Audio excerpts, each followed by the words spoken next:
Yo les petits poulets, c'est Romy, j'espère que tout le monde va bien. On est mardi 16 janvier, il est 7 heures du mat. On va se faire un petit tour des marchés, histoire de capter ce qu'on tourne aujourd'hui. À tout de suite.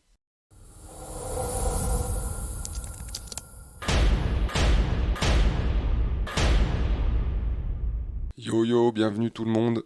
On est parti. J'attrape notre petit Japon. On fait comme d'hab, on fait le tour des marchés. On va se capter ce qui se passe en Europe, comme je vous le disais hier. On va essayer de faire court les matins et de pas trop blablater, juste se donner un espèce d'axe et vous filer un coup de main pour essayer de savoir qu'est-ce qu'on branle le matin, qu'est-ce qu'on fout, quel cap on a pour la journée. Et l'idée c'est d'essayer de dégager un sens prioritaire pour pas faire la pirouette, pour pas faire la girouette. Parce que c'est là que c'est chaud si on commence.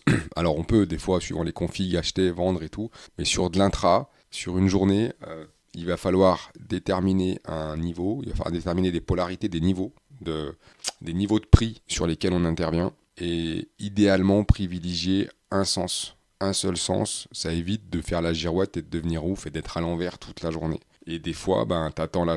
Il y a des fois, tu passes un trade comme hier matin et c'est nickel parce que tu as un signal, tu es sur une des bornes hautes ou basses que tu avais identifiées et ça part et c'est cool et c'est la bonne journée et tout va bien. Puis il y a des fois où il faut avoir la sagesse d'attendre que ben, ça rallie un endroit.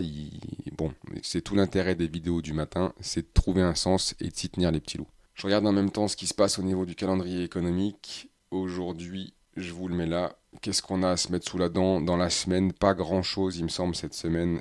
Ça, quoique, indice harmonisé des prix à la conso, je dis une connerie. Donc c'est ce matin à 8 heures sur le DAX. Donc on va regarder ça, donc du coup c'est en pré-open, on va regarder ce qui va se passer ce matin. Tout ce qui touche au prix à la conso, tout ce qui touche au prix en général, tout ce qui touche à l'inflation, ça peut faire bouger un peu de monde. Bon, ça, le GBP, ça va moins nous. Enfin, sur le FTSE, mais j'y vais moins. Tac, ça c'est quoi? Banque du Canada, indice des prix, ok, ok. Après, mercredi, Chine, produit intérieur brut, s'il y a quand même des trucs. Donc on va surveiller. Et la grosse.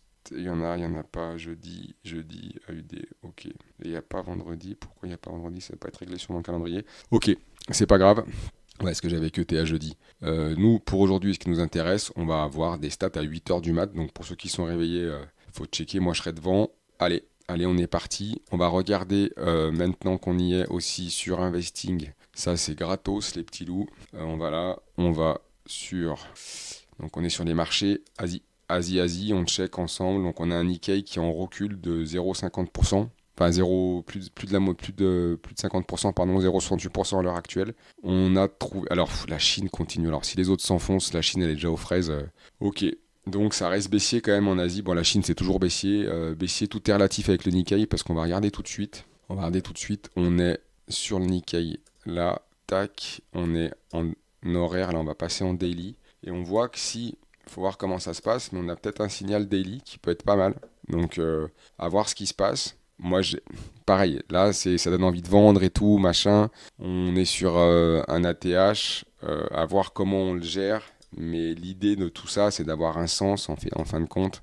Euh, du coup, moi j'étais plus à me dire, ok, on accompagne le mouvement, voir si ça repart un petit peu. C'est-à-dire que si ça cale réellement, ça va. On le voit, on l'a vu sur les autres indices, ça fait jamais, rarement des V-bottom de folie, bloop. Donc là, on va essayer de trouver, c'est l'intérêt de nos niveaux dynamiques. Donc, qui sont représentés par des moyennes mobiles. Et là, le premier, c'est ce que je m'étais mis. Mon premier carré blanc, c'était un carré pour essayer de racheter, retrouver, réaccompagner le mouvement. Donc là, on va rester sur le plan de base, on va se tenir à carreau. Et si ça marche, il y a quand même, vous voyez, il y a 1000 points. Donc alors oui, vous me direz, on peut prendre les 1000 points à la baisse. Ouais, mais bon, quand tu es sur un point haut, c'est compliqué à choper, quoi. C'est facile à dire une fois que tu as eu tes putains de points à la baisse, mais c'est pas si simple de choper le point haut. Ça s'appelle de la chatte, en fait. Enfin, là, on a sur une méthode.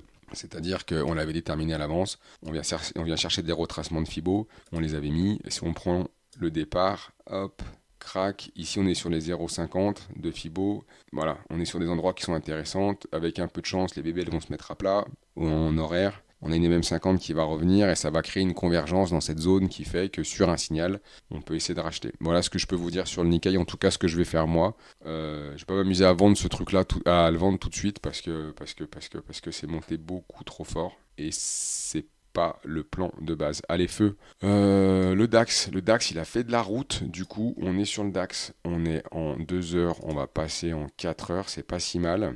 Hier, on a fait la bébé haute qui doit être. Ouais, en daily, on était où? Non, on était en daily. On n'a pas fait la bébé haute, cette caille, mais on avait fait un plus haut. Là, je suis passé sur. Voilà, ici, on avait fait la BBH4. Hier, ça c'est hier matin, il est tôt. Là, c'est la cotation CFD que vous avez sous les yeux, c'est-à-dire qu'elle cote tout le temps. Enfin, elle s'arrête à 1 heure du match, je crois, et elle rouvre dans la nuit. Du coup, tout ce qui va être pré-market, pré-open, ça se passe sur les CFD puisque le cash ouvre à 9 heures en fait. Du coup, on se rend compte que là, ce que j'ai tracé, on est sur un espèce de plus bas là. Pas un plus bas. Qu'est-ce qu'on voit? On va être factuel. On était, donc en fait, j'arrive, ça va bien se passer. Donc mon petit trait jaune là, c'est les plus hauts et les plus bas de la nuit. Et en fait, on se rend compte que là, tout de suite, le cours du CFD, il est ici, il est en bas. Il est justement sur mon carré vert, en fait. Donc le carré rouge, on n'y est pas allé. On a tenté une petite vente hier là.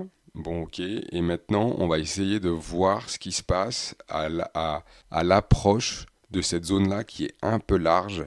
Mais on est déjà dessus, on a des bébés qui sont plates, vous voyez ici ça a fait le taf, donc ici on s'est pas affolé, ici on s'affole pas non plus. Il y avait des ventes à faire là, ok.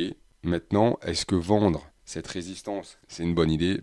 Moi perso, je pense pas. Donc on reste dans le plan, on reste dans ce qu'on avait dit. En fin de compte, on a fait la grosse vidéo du week-end qui nous cadre tout le truc. Et pour la résumer en 5 minutes, tant qu'on n'a pas de grosse dégradation, que ça vient pas péter vraiment fort là, violent en dessous, et ben on part du principe qu'on est dans un range et que on va acheter la borne basse et vendre la borne haute et on va essayer comme ça de naviguer là-dedans jusqu'à ce qu'il y ait jusqu'à ce qu'il y ait un sens qui soit choisi et on accompagnera au mieux avec un biais par défaut qui est de se dire ok, vu là où on est, ce serait salvateur que ça corrige un peu plus parce que encore une fois, si on va sur des grosses UT, PIM, vous voyez, ce serait cohérent d'arriver en weekly sur un. Vous voyez, si on descend là au niveau de toutes ces mèches, de toute cette zone là, des plus hauts, on va la tracer maintenant, on l'aura. Ce serait cool de venir chercher un truc par là en weekly. On serait sur les 0,38,2, vous voyez, par rapport à. On serait dans cette espèce de dynamique qui est qu'une tendance progresse plusieurs fois et se retourne qu'une seule fois. Du coup, là, en réalité, il y a de la place pour venir faire une correction qui serait deal, en fait, qui serait pas ouf. Mais vu qu'on est sur du weekly, ça fait des points. Donc, c'est un peu ce qu'on va chercher à jouer. Mais dans l'intervalle qui viennent corriger un peu plus et qui viennent chercher une MM20, une MM50 et qu'on ait les mêmes mécaniques qu'avec les petites UT qui se mettent en place, parce qu'à la fin, c'est toujours pareil. Une MM7 qui vient céder, dessous MM20, MM50. Et voilà, ça vient faire des paliers en fait. Et ces paliers-là, ils ont des convergences. On voit ici avec des traits qu'on avait tracés. Ça, c'est un mid-range qu'on avait tracé déjà à l'époque. Donc voilà, c'est très large parce qu'on est en weekly. On affinera, mais c'est ce qu'on cherche, les petits loups, à faire sur le DAX en ce moment. Et surtout, pas se précipiter parce qu'on le voit bien, au milieu, hier, ça a essayé de brouter. Et là, c'était piégeux. Si on se met dans les petites UT, parce que quoi? Parce que là, c'était un peu. Voilà, vous voyez, on a vite fait de se dire, si on n'attend pas sa zone, on a vite fait de se dire, là, je rachète, là, je rachète, là, je rachète. Et en fait, on se rend compte que, ouais, non, en fait, parce que la zone qui avait été déterminée, où il y a une polarité, où ça vaut le coup de tenter un coup pour acheter, elle est plus basse. Et on vient de la rejoindre, là, dans la nuit. Et là, qu'est-ce que tu veux faire? Tu prends une tige à 1h du mat. Donc, en fait, à 1h du mat, à un moment, tu dors, quoi. Il faut arrêter de délirer. Du coup, on construit ça au fur et à mesure. Là, on a fait le DAX, on a fait l'Asie. Là, c'est l'eurodoll. Qu'est-ce qu'il nous fait, lui? On a dit qu'on se faisait l'eurodoll le matin. Il en est où le fils? Il en est qui continue dans son petit coin là. Est-ce qu'il va nous redonner une porte d'entrée? Vous voyez, typiquement, on va pas l'acheter là. On va pas le vendre là. Ça, c'est le genre de truc, vous voyez, ça casse, machin. On se dit, ah oui, il y a un break, machin. Ok, sauf que là, tout de suite, vous voyez, on est sur quelque chose qui est intéressant là. C'est qu'on est sur une moyenne mobile à 50 périodes qui a fait le boulot une fois, qui va peut-être faire le boulot 2 fois. On n'est pas à l'abri que ça relance un petit peu. Et ce que je disais dans la vidéo de ce week-end, si ça nous refait un petit break de celle-là, on la met en gros, la coquine. Bon, voilà. Si là, 1, 2, 3, c'était pas mal. Ça vient de là-haut, poum poum poum. Ok, j'avais mis ma petite auréole, je lâche rien, on voit ce qui se passe, mais là, sur une accélération juste en face de bébés qui sont plates, on est en daily, et d'une MM50 daily, on a un super train daily, vous voyez. Limite, c'est là qu'il ne faut pas faire du ping-pong comme des débiles, mais on serait plus à chercher un achat, c'est pour comprendre la mécanique.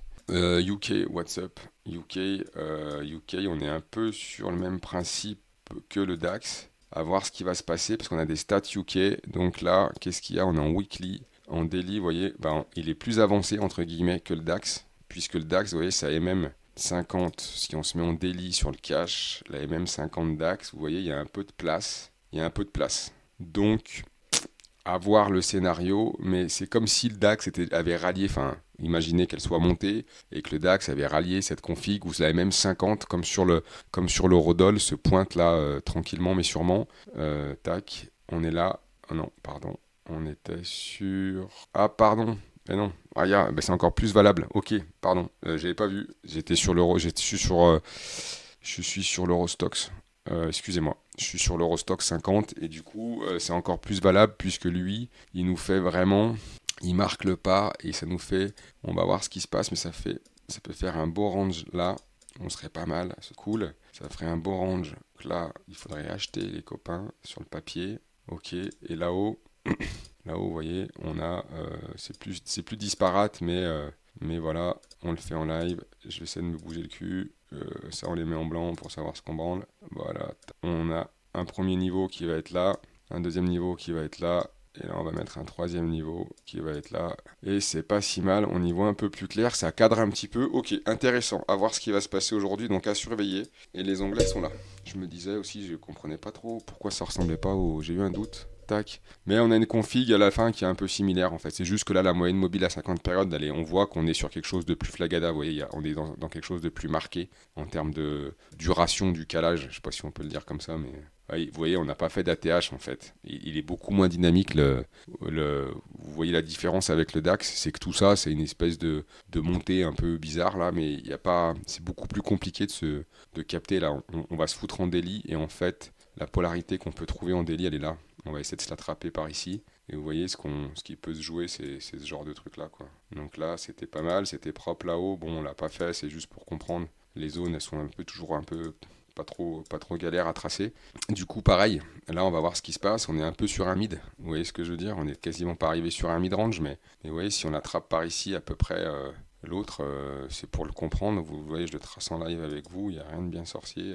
Tac, donc là, ce serait du vert parce que moi je l'inverse parce qu'en fait en bas là il faudrait l'acheter, on est sur un range et ben après on retrace un fibo, hop là bim, et là on met un mid-range et vous voyez on n'est pas loin, c'est ça que je voulais dire, c'est pas de la haute couture hein, les gars, il faut être un peu tolérant sur les zones. Hop hop hop hop, on l'a fait les gars, on l'a fait. Yes, donc vous voyez là c'est pareil. C'est pareil, ça invite et ben là, c'est moins lisible, vous voyez. Je n'irai pas me foutre dans le KK trading dans le UK, donc on va s'arrêter là, on va voir ce qui se passe, parce que là, il n'y a pas. À part que tu arrives sur un 0,50 d'en bas, mais en gros, tu es au milieu là et la pièce elle est en l'air. Il n'y a pas réellement de setup. Donc vous voyez, ça sert à rien d'aller chercher des trucs où ils n'existent pas. Pour l'instant, peut-être que des mecs trouveraient quelque chose clair par rapport à moi, comment je bosse.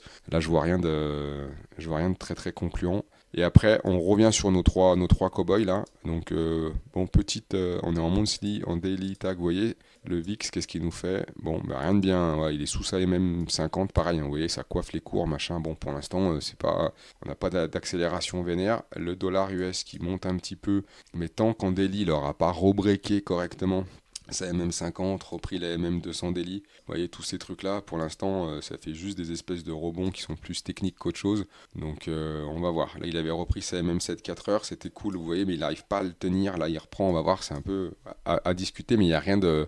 De toute façon, ce début de semaine, voilà, il y a un gros rendez-vous qui est attendu dans 15 jours, là, le 30, ou le 31, je sais plus, de Powell de la Fed, là, et c'est là qu'il faudra regarder. Donc, tout le monde est sous résistance, hein, vous voyez, ils sont tous là. Pour l'instant, ça remontouille un peu, et voilà, mais il n'y a pas de. Voilà, si on reprend pas certains niveaux, pour l'instant, ça reste timide, donc on ne s'emballe pas. Voilà ce que je voulais vous dire. On résume vite zef, les gars, on va pas se casser la tête, c'était plus pour avoir le DAX. Les Nippons, en fait, un peu tout le monde est arrivé sur des niveaux plus bas. Donc on est dans la logique de ce qu'on disait, c'est-à-dire que, ok, là, Il y avait des ventes à faire en haut, c'était moins évident sur le Nikkei parce qu'en vrai c'était de la chatte, il n'y avait rien qui pouvait te dire que les mecs ils pouvaient pas pousser encore une tige de 500 points, surtout le Nikkei. Donc là-dessus, c'est là qu'il faut gérer sa frustration, pas de problème. On est là les poulets, ça gère. Donc là, si on a une dégradation un peu plus importante du Nikkei, on verra. Pour l'instant, on n'y est pas. Et peut-être qu'en fait, ils iront pas beaucoup plus bas et que c'est là qu'il faut re-rentrer, mais c'est pas évident, encore une fois. Donc on peut aller un peu plus bas pour voir ce qui se passe, mais vous voyez déjà après, les niveaux commencent à céder au niveau des. On a peut-être des bébés plates en 15, machin, on va voir. On va voir le Nikkei comment ça se passe, mais on se dit qu'on était parti plus pour racheter un repli, en fait, voir ce qui va se passer. Et le DAX, on va ouvrir. On est où là? Vous voyez, on est sur le bas, on est sur zone. On est vraiment sur le haut de la zone qu'on avait déterminée. Donc le DAX, aujourd'hui, on va voir comment il se comporte. Mais factuellement, on est dans cette espèce de grosse... Si vous voyez, si j'étire les traits ici, comme sur les autres, si vous voulez que je vous mette des trucs en couleur, voilà, on peut faire pareil. Bon, vous voyez, on est dans ces deux bornes-là. Et là, on est en bas, on va tricoter. On a la MM50 qui arrive en support, des bébés qui sont plates. Enfin, voilà. Là, ça s'achète sur un signal intéressant. En tout cas, je pense que ça peut s'acheter. J'espère que ça vous aura été utile, les gars. Je monte ça rapidos. Je vous fais un bisou. Je vous souhaite une bonne journée. Kiffe. N'oubliez pas de s'abonner, de liker, de partager, de machin, de tout ce que vous savez bien faire. Et on se capte avant le marché US. On va faire le matin. On va se faire une petite review comme ça avant que les US ouvrent. Et on se fera je sais pas comment on peut le dire, mais on se fera une petite revue fin de journée, quoi. On débrief, un petit débrief de fin de journée, voir ce qui se passe. C'est hyper important de voir à la fin de journée ce que tu as fait, bien fait, pas fait. Et l'idée, c'est de comprendre le matin, faire la journée et pas faire l'inverse de ce que tu avais dit comme un Mongolien, et de regarder la journée, le soir, ce que tu as branlé, noter tout ça, essayer de le mettre dans ta tête pour que le lendemain, tu sois de plus en plus efficace. Et en fait, à force de faire ça, tu finis par te le rentrer dans le crâne.